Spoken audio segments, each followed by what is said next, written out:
رب کا دشمن کبھی ذیشان نہیں ہو سکتا،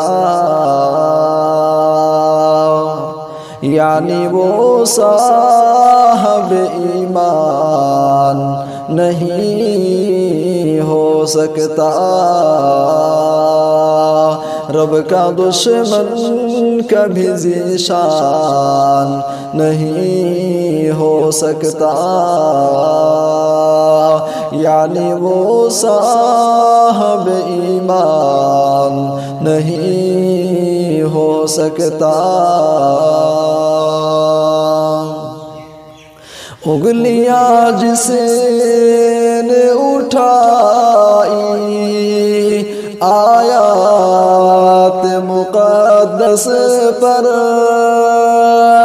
انگلیاں جسے نے اٹھائی آیات مقدس پر،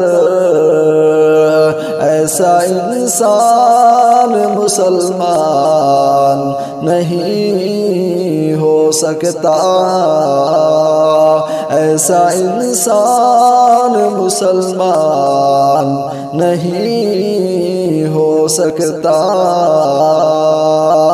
رب کا دشمن کبھی ذیشان نہیں ہو سکتا، یعنی وہ صاحب ایمان نہیں ہو سکتا۔